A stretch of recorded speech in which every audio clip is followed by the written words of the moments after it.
Hello and welcome to this edition of Up Close. A young Flint man is on a mission to spread the word by using words. Words he puts into raps. His stage name is Bliss. His real name is Timothy Jones. And today he's in our studio along with Jannard Lakes, a local minister, to talk about the citywide youth rally tour they've been putting on in Flint. Timothy, tell us a little bit about yourself and your story and how you got involved in this rally.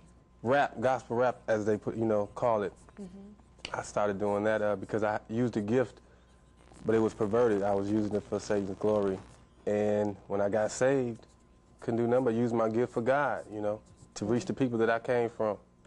And you have quite the story. I was reading about it before the show, about the night that you realized you wanted to turn your life over to the Lord. What happened to you? I overheard two people who were very close to me. I'm not going to name them. They were very close to me, and I heard them with my own ears. They were plotting on my life to murder me. So I said, if I can't trust nobody in the gang this close to me, it's time to let it go. So I let it go. With the power from on high. With the power from on high. With the power from on high. Don't you give up. Don't you go back. Don't you hit that. Don't you drink that. Don't you think that. You see that lifestyle. And it did you no good. How you gonna give up on Christ when he died and you on that wood? A group has taken bowling to a new level. Clean music, no alcohol. ABC 12 photojournalist Brian Williams introduced you to some holy rollers. It's fun, I'd say. Listen to positive music, just have a good time. No drinking, no fighting, safe atmosphere. Just coming out to have a good time, an alternative to the negative club scene, basically is what we do here. It's good, so you won't have as much cussing and stuff. Just to have fun and be with my friends. It's just clean, good music, it's fun. Gets you into the boy. It's a lot of fun. Actually, because the music we listen to is very spiritually edifying. At least come try it one time, and we guarantee you will come back. Wow, looks like a lot of fun. Trying to bowl them over, weren't they? This group, made up of youth, city officials, and concerned residents, are hoping the community will hear them and join their tune. Senselessness. It's just, it don't make sense. 27-year-old Timothy Jones organized this peaceful march along Martin Luther King Boulevard. He believes something can be done about the violence. A lot of them, I believe, they don't feel love, so we're going to go through the worst hoods, let them know, yeah, we do care. Yesterday, only blocks away, the body of an 18-year-old was found shot to death on Holbrook in College, and another victim shot while riding his bicycle. Angel came out to march knowing firsthand the face of violence. My friend Robert Montgomery was 16 when he was shot and killed on Mount Elliott by two dudes. They robbed him and shot him in the head. There was no reason for that. Every night it's two or more. That's a hurting thing. What's going to happen? In a few years, we're young folks. They're all going to be dead. In Flint, Ilse Hayes, ABC 12 News. You don't mind sharing your story, and obviously there's a reason why you want to tell people about what you've been through. And I mean, you've been to jail. You spent time in jail. I mean, do you share that message with the young people you come in contact with? Definitely. Let them know, I've been there. Basically, all in a nutshell. I've been there, and I know what you're going through. I'm not up here. We down here together, Let them know I'm there with you. Most of us got a heart for our city, for the youth, and the condition of the city. I myself also been to prison, and so I find a lot of my spare time trying to help either high-risk teens or people that's first-time offenders that's getting out of prison, to show them that there is life and you can be productive even after you made a mistake. So we spend a lot of time trying to grab those that's caught in the midst of all the bad that's going on in the city, to show them that there is some young people that's not robbing, that's not stealing, that doesn't have a mind to go to prison and do the things that the world is offering. Getting beat down for my sins, yeah. Why they have to do it like that? Losing blood, getting thirsty. Dying there, riding on the third day. Why? I ask you why? Why did you do it?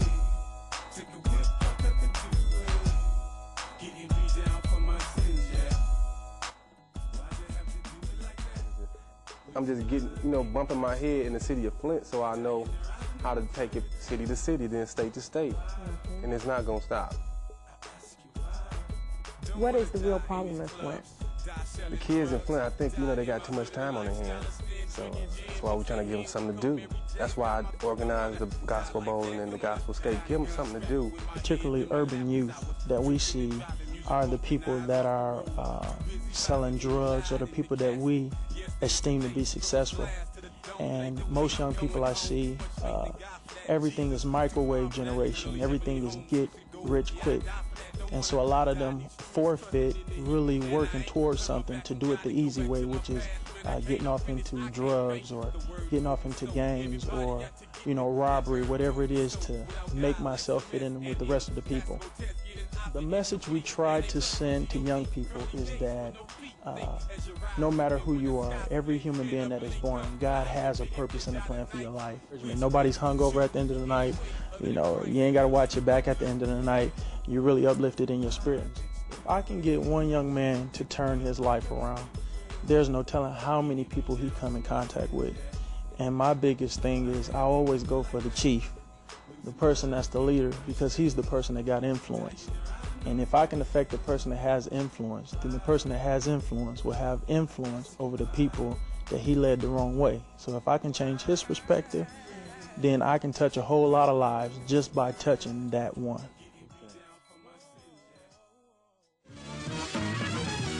Hip-hop started out in the park with little park jams to now sold-out tours in arenas.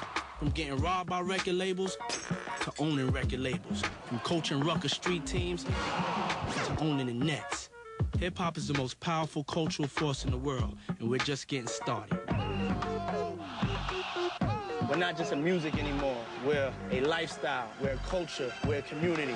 The hip-hop community is all of young America pretty much. 80% of the people who buy rap are not African American.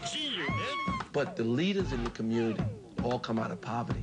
And so whether it's Eminem or 50 Cent, their discussion is about that struggle. Not taking nothing from no one, give them how long as I'm breathing. And they talk about that struggle in an honest way. This is from their heart. That's why it crosses so many different social and economic and, racial classes. Black, white, Latino, Indian, Asian. Hip-hop truly reflects the future of this nation. We are America. People have not been able to figure out how hip-hop could be so powerful. Power is simple. The power is in numbers. With the power from on high. Give them something positive to do. With the power from on high. There's a lot of people mess up the first time and end up going to jail. I myself was included. And some of the classes that they teach you while you're in jail is basically you're a felon, you're a criminal, once a criminal, always a criminal. And they tell you you have a black mark on your record, and therefore you'll never be able to get a job. My biggest thing is instilling to them there's still hope after jail. If you can't find a job, maybe it's time for you to make you one. Find out what you're good at, use it, use your ability. If you're good at selling drugs, then you're a good salesman. Let's find you something where you can be productive at selling. If you can talk well and you was a con artist, well, you good at consultation. Let's find a job that make you use the skills that you got, not necessarily throwing them away, but using them for good instead of for bad. You're doing something positive for your community. What kind of feeling does it give you all? I feel a lot of people have come out of Flint and even become millionaires, and they don't do nothing. I'm not even there yet, and I'm trying to give back. I just want to give back. Don't you hit that? Don't you think that? Don't you think that? You see that? Lifestyle, and it did you no good.